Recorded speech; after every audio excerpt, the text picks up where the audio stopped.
Hello students, आप कैसे हैं। आई होप कि जहां भी होंगे आप अच्छे ही होंगे। तो जैसा कि आज हम लोगों का होने वाला है कक्षा 12 जीव विज्ञान मॉडल पेपर को डिस्कस करने वाले हैं। मॉडल पेपर के अलावा हम इस वीडियो में प्रोवाइड कराने वाले हैं कुछ इंपॉर्टेंट क्वेश्चन जो पूरे बुक से लिया गया है। ठीक है, तो सभी स्टूडेंट बिल्कुल अच्छे से इस वीडियो को वॉच करेंगे क्योंकि तभी आपको समझ में आने वाला है। ठीक है, एग्जाम बिल्कुल पास आ चुका है तो हम लोग क्यों ना मॉडल पेपर को हल कर ले और अच्छे से अपने नॉलेज को देख लेते हैं कि कितना हमारे पास है, कितना पास नहीं है, कितने हम लोग क्वेश्चन कर पाते हैं, किस प्रकार के क्वेश्चन पूछे जाते हैं। ठीक है, चलिए देर न करके सीधे अपने टॉपिक पे आते हैं और डिस्कस करते हैं कि कौन सा क्वेश्चन किस प्रकार से पूछा गया है। अब यहाँ पे हमारा सबसे फर्स्ट क्वेश्चन हो जाता है, बहुविकल्पिक प्रश्न है। ठीक है, देख लेते हैं कौन किस प्रकार से प्रश्न पूछा गया है। निम्नलिखित में से कौन सा भाग पुष्प नर जनन अंग का प्रतिनिधित्व करता है। पुमंग, जायांग, गुरु बीजाणुधानी, पराकड़। तो नर जनन अंग का प्रतिनिधित्व करता है तो इसमें क्या हो जाएगा, पुमंग हो जाएगा। तो इसका राइट आंसर पहला ही हो जाएगा।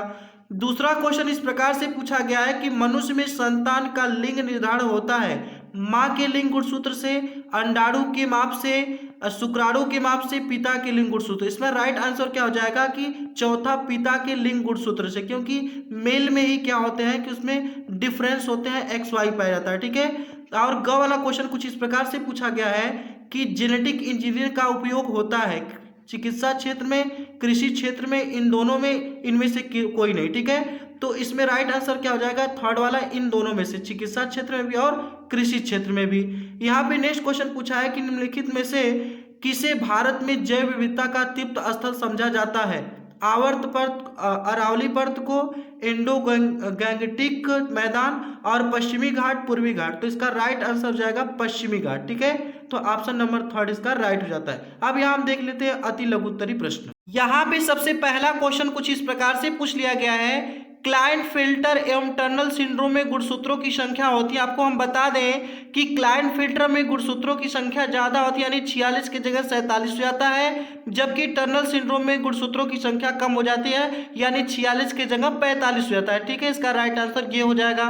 नेक्स्ट है कि नर जन्म कोशिका किस विभाजन द्वारा शुक्राणु का निर्माण करती है। जो नर जन्म कोशिकाएं होती है उसमें किस प्रकार का विभाजन होता है तो शुक्राणु का निर्माण करती हैं। तो आपको हम बता दें कि अर्धसूत्री विभाजन द्वारा। ठीक है, नेक्स्ट है इसमें ग वाला, पराग मातृ कोशिका में गुणसूत्रों की संख्या क्या होती है। तो पराग मातृ में गुणसूत्रों की संख्या 6 होती है। यहाँ पे हम देख लेते हैं उस एंजाइम का नाम लिखिए जो डीएनए अणु को खंडों को तोड़ता है। ठीक है, उस एंजाइम का नाम लिखिए जो डीएनए अणु को खंडों में तोड़ता है। तो तोड़ने का काम एंडोन्यूक्लियस और प्रतिबंधन एंजाइम करती है। नेक्स्ट यहाँ पे अंगा वाला है कि समष्टि में परिकल्पित पिरामिड किस प्रकार से होते हैं। तो अब यहाँ आपको देख लेना है कि समष्टि वाले चैप्टर में अच्छे से कराया गया, थोड़ा सा लॉन्ग टाइप क्वेश्चन है। ठीक है, यहाँ देख लेते हैं थर्ड वाला लघु उत्तरी प्रश्न में। इससे पहला क्वेश्चन पूछा है पक्षियों में लिंग निर्धारण, ऑलरेडी मैं अपने चैनल पे करवाया। अब यहाँ पे दूसरा क्वेश्चन कुछ इस प्रकार से पूछा है कि वाटसन तथा क्रिक द्वारा प्रस्तुत डीएनए के द्विकुंडलन मॉडल का स्वच्छंद नामांकित चित्र बना। ठीक है, आपको हम बता दें कि वाटसन और क्रिक का मॉडल अच्छे से पढ़ा है अपने चैनल पे, तो उसको वहां से आपको देखकर अच्छे से कर लेना है। और तीसरा क्वेश्चन यहाँ पे किस प्रकार से पूछा गया है, प्रतिरक्षा क्या होता है, यानी इम्यून सिस्टम यूनिटी क्या होती है, उसको आपको बताना है कि किस प्रकार से हमारे बॉडी में रोगों से लड़ने की क्षमता के लिए जिम्मेदार होती है। यहाँ पे घ वाला क्वेश्चन पूछा गया है कि आर्किड पौधा आम के पेड़ की शाखा पर उग रहा है, आर्किड और आम के पेड़ के बीच पारस्परिक क्रियाओं से आप कैसे स्पष्ट करेंगे। ठीक है, आप कैसे स्पष्ट करेंगे इसको आपको बताना है। नेक्स्ट और लास्ट क्वेश्चन है इस पे लघुत्तरी में कि एक स्थलीय पारितंत्र में अपघटन चक्र का आरेखी निरूपण कीजिए। ठीक है, अच्छे से आपको कर लेना है। ठीक है, आपको आशा करते हैं कि क्वेश्चन अच्छे से आप कर पाएंगे। अब यहाँ पे चौथा क्वेश्चन पूछा है, चौथा में पहला क में पूछा है कि लघु बीजाणुधानी तथा गुरु बीजाणुधानी के बीच कोई 3 अंतर बताना। ठीक है, ऑलरेडी मैं लघु बीजाणुधानी और गुरु बीजाणुधानी का अलग अलग वीडियो बना के बिल्कुल डिटेल में पढ़ा, वहां आप जाके देख लीजिएगा। नेक्स्ट क्वेश्चन ख वाला पूछा है कि हमारे समाज में लड़कियां पैदा होने पर दोष केवल महिलाओं को दिया जाता है, बताइए कि यह क्यों सही नहीं है। ठीक है, आपको यस को बताना है कि बार बार किसी फीमेल को लड़की पैदा हो रही है तो उसमें एक्चुअल में उस महिला की गलती नहीं, क्योंकि मेल के ऊपर डिपेंड करता है, क्योंकि उसके जो शुक्राणु में क्रोमोसोम होते हैं वो डिफरेंस होते हैं, एक्स वाई होते हैं, इसका तो सेम होगा, जैसा मिलेगा वैसा बच्चे का निर्माण होगा। ठीक है, तो इसमें किसकी गलती होती है, मेल की होती है। तो क्या सही है, कैसे आपको समझाना है, डिटेल में लिख देना है। नेक्स्ट का वाला क्वेश्चन पूछा है कि एक संकर क्रॉस का उदाहरण देते हुए मेंडल के प्रभाविता नियम की व्याख्या कीजिए। मैं ऑलरेडी बताया कि मेंडल के तीनों नियम को अच्छे से पढ़ाया हूं, वहां आप जाके कर लीजिएगा, बिल्कुल सिंपल क्वेश्चन है। नेक्स्ट यहाँ पे घ वाला क्वेश्चन कुछ इस प्रकार से पूछ लिया गया है कि डीएनए कुंडलनीय की कौन सी विशेषता ने वाटसन व क्रिक को डीएनए प्रतिकृति के सेमी कंजर्वेटिव रूप को विकल्पित करने में सहयोग किया, इसकी व्याख्या कीजिए। ठीक है, आपको इसकी व्याख्या अच्छे से आपको कर लेनी है। अब हम नेक्स्ट क्वेश्चन देख लेते हैं, पांचवा। मलेरिया परजीवी के जीवन चक्र का स्वच्छंद एवं नामांकित चित्र बनाए। ठीक है, मैं ऑलरेडी मलेरिया साइकिल्स के बारे में अच्छे से पढ़ाया था, प्लाज्मोडियम का भी अच्छे से बताया था, हर चीज ऑलरेडी हमारे चैनल पे वीडियो रिकॉर्डेड अपलोडेड है, वहां पे अच्छे से आप देख सकते हैं जाके, बिल्कुल अच्छे से। ठीक है, नेक्स्ट क्वेश्चन है ख वाला कि जैविकीय जीव विज्ञान के अध्ययन के संक्रामक रोगों को नियंत्रित करने में किस प्रकार हमारी सहायता की है। ठीक है, यानी जैविकी यानी जीव विज्ञान के अध्ययन के संक्रामक रोगों को नियंत्रित, यानी जो एक व्यक्ति से दूसरे व्यक्ति में आसानी से फैल जाते हैं, नियंत्रित करने में किस प्रकार हमारी सहायता की, आपको किस प्रकार से लगता है, आपको उसको लिख देना है। नेक्स्ट है ग वाला क्वेश्चन कुछ इस प्रकार से पूछा गया है कि जैव उर्वरक किस प्रकार से मृदा की उर्वरकता को बढ़ाते हैं। ठीक है, आपको पता ही होगा, ऑलरेडी सब लोग खेती बाड़ी किए होंगे, तो किस प्रकार उर्वरकता को बढ़ा रहे हैं, उर्वरकता को। ठीक है, अब नेक्स्ट घ वाला पूछा है, यहाँ पे घ वाला क्वेश्चन कुछ इस प्रकार से हो जाता है, वैक्यूलोवायरेसिस। ठीक है, वैक्यूलोवायरेसिस क्या होता है उसको अच्छे से आपको देख लेना है। नेक्स्ट छठा वाला क्वेश्चन पूछा है, टिप्पणी लिखना है। पीसीआर क्या होता है, ऑलरेडी मैं पढ़ाया हूँ। प्रतिबंधन एंजाइम क्या होते हैं, अच्छे से आपको डिटेल में लिख देना है। और नेक्स्ट पूछा है ख वाला कि जैव प्रौद्योगिकी का कृषि क्षेत्र में क्या उपयोग होता है, आप पढ़ें अच्छे से, कर लीजिएगा इसे। नेक्स्ट है पारजीवी जंतु से आप क्या समझते हैं, कोई एक उदाहरण दीजिए, अच्छे से आपको करना है, ऑलरेडी ऐसे इसी प्रकार से क्वेश्चन पूछे जाएंगे बोर्ड एग्जाम में। नेक्स्ट है निम्नलिखित में से अंतर स्पष्ट कीजिए। उत्पादक एवं अपघटन, ठीक है, क्या होते हैं, बिल्कुल अच्छे से आपको पता होगा।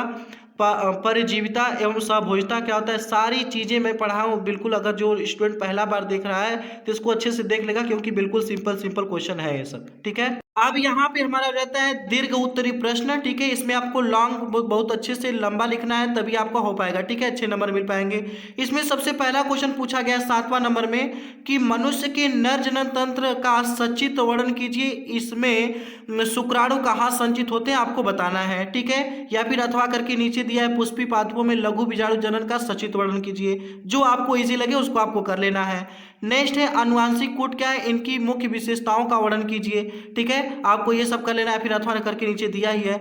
नेक्स्ट है 9वां क्वेश्चन की पादपों की जाति विविधता 22%, जंतुओं की 72% की अपेक्षा बहुत कम है, क्या कारण है कि जंतुओं में अधिक विविधता मिलती है। ठीक है, और क्या मतलब कह रहा है कि कौन से ऐसे कारण है जो जंतुओं में अधिक प्रकार की विभिन्नता मिलती है, या फिर आपको नहीं आ रहा तो नीचे क्वेश्चन दिया है कि अथवा करके नीचे दिया है कि किसी भौगोलिक क्षेत्र में जाति क्षति के मुख्य कारण क्या है। ठीक है, किसी भौगोलिक क्षेत्र में जाति क्षति के मुख्य कारण क्या आपको बताना है। ठीक है, जितने क्वेश्चन हल हो गया है वो तो ठीक है, जो लॉन्ग था आंसर उसको हम डिटेल में नहीं बता पाए, उसको आपको खोज के अच्छे से कर लेना है, ताकि आपको एग्जाम में अगर इस प्रकार से क्वेश्चन आए तो अच्छे से आप कर पाए। आपको इसी आधार पर ऐसे ही क्वेश्चन मिलने वाले हैं। चलिए हम देख लेते हैं कुछ इंपॉर्टेंट टॉपिक और है, क्वेश्चन है उसको देख लेते हैं उसमें किस प्रकार से। अब यहाँ पे कुछ इंपॉर्टेंट ऐसे क्वेश्चन है जो चैप्टर 5 के बाद के क्वेश्चन लिया गया है, मोस्ट इंपॉर्टेंट अक्सर पूछ लिया जाता है। तो इसमें पहला क्वेश्चन पूछा है न्यूक्लियोसाइड तथा न्यूक्लियोटाइड में अंतर बताना है, आपको अच्छे से कर लेना है।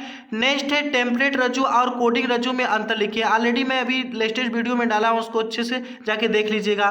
तीसरा क्वेश्चन पूछा है कि अनुवांशिक कूट या जेनेटिक कोड क्या होते हैं आपको बताना है। बायोगैस क्या होती है ऑलरेडी मैं बताया हूँ, अनुवांशिक कोड भी बताया हूँ।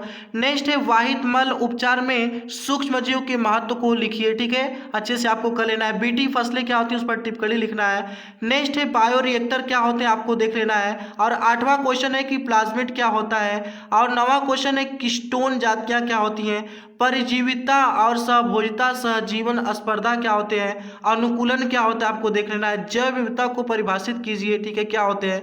नेक्स्ट है 13वां क्वेश्चन, मोस्ट इंपॉर्टेंट है कि भारत में स्थित किन्हीं 4 राष्ट्रीय उद्यानों का नाम लिखना है, ठीक है।